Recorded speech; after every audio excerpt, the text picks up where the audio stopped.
Assalamualaikum warahmatullahi wabarakatuh. Hai semuanya. Jadi perkenalkan, nama saya Anis Adila dari Prodi Teknologi Hasil Pertanian. Jadi saya akan menyelesaikan tugas SBD. Jadi ilmu pengetahuan dibagi menjadi 3, ilmu sosial, ilmu budaya dasar, dan ilmu alamiah. Ilmu pengetahuan adalah suatu usaha sadar untuk memperoleh pengetahuan yang dilakukan secara sistematis. Jadi, dengan menggunakan suatu metode tertentu.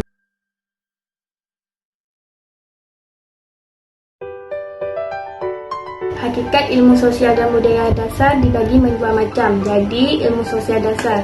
Yang pertama, pengetahuan yang mengkaji masalah-masalah sosial dalam kehidupan.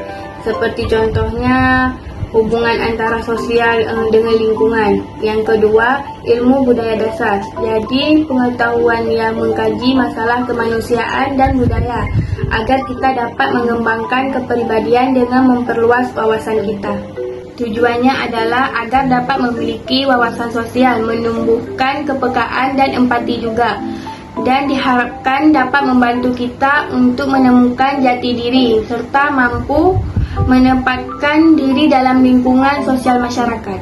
Hakikat manusia sebagai makhluk budaya. Kebudayaan berasal dari bahasa Sanskerta budaya yang berarti budi atau akal, merupakan hasil cipta, rasa dan karsa manusia. Jadi ada 3 wujud kebudayaan menurut J.J. Honigman, yaitu wujud gagasan, wujud aktivitas, dan wujud benda. Yang pertama, wujud gagasan berupa seperti ide, gagasan nilai, norma, wujud gagasan ini. Yang kedua, wujud aktivitas. Wujud aktivitas ini dilihat dari hasil tindakan berpola dari masyarakat itu sendiri. Yang ketiga, sebagai benda. Jadi ini hasil karya manusia, seperti wujudnya artefak biasanya disimpan atau dilestarikan oleh masyarakat setempat.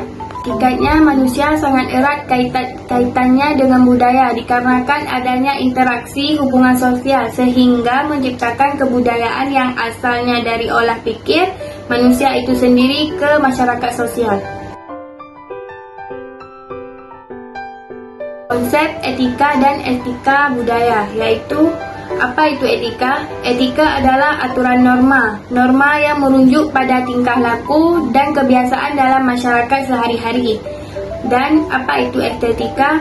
Estetika adalah di dalam KBBI, estetika adalah tanggapan manusia terhadap estetika atau keindahan tersebut yang dapat dirasakan dan dilihat keindahannya. Contohnya, apabila kita melihat suatu keindahan di depan kita, kita merasa damai, tentram, dan kagum atas keindahan tersebut. Seperti jika kita melihat ada pria tampan atau wanita cantik, otomatis akan muncul rasa kagum pada diri kita yang melihat tersebut di depan kita. Konsep memanusiakan manusia. Manusia harus memiliki prinsip, nilai, dan rasa kemanusiaan yang melekat dalam dirinya. Memanusiakan manusia berarti perilaku manusia untuk senantiasa menghargai dan menghormati harkat dan derajat manusia lainnya. Tidak menindas sesama, tidak menghardik, tidak bersifat kasar, tidak menyakiti dan berperilaku buruk lainnya. Seperti memiliki keuntungan bagi diri sendiri akan mewujudkan harga diri dan nilai luhur pribadinya sebagai manusia. Sedangkan bagi orang lain akan memberikan rasa percaya, rasa hormat, kedamaian dan kesejahteraan hidup. Sebaliknya, sikap tidak manusiawi terhadap manusia lain hanya akan merendahkan harga diri dan martabatnya sebagai manusia yang sesungguhnya makhluk mulia. Sedangkan bagi orang lain sebagai korban, tindakan yang tidak manusiawi akan menciptakan penderitaan, kesusahan, kekuatan, perasaan dendam, dan sebagainya. Sedangkan bagi orang lain sebagai korban, tindakan yang tidak manusiawi akan menciptakan penderitaan, kesusahan, ketakutan, perasaan dendam, dan sebagainya. Kesimpulannya ada 5 poin. Jadi yang pertama, Ketidaksesuaian budaya yang diwariskan dengan dinamika masyarakat karena dunia mengalami perubahan zaman atau era yang ikut menyertai perubahan dalam kehidupan masyarakat. Kondisi ini dapat mengakibatkan suatu kebudayaan tidak sesuai bagi masyarakat. Yang kedua, adanya penolakan generasi penerima atas budaya yang diwariskan tersebut. Yang ketiga, munculnya budaya baru yang tidak lagi sesuai dengan budaya warisan. Yang keempat, pemahaman atau wawasan masyarakat yang semakin jauh dan baik memungkinkan mereka meninggalkan budaya yang telah diwariskan. Yang kelima, adanya penyebaran kebudayaan.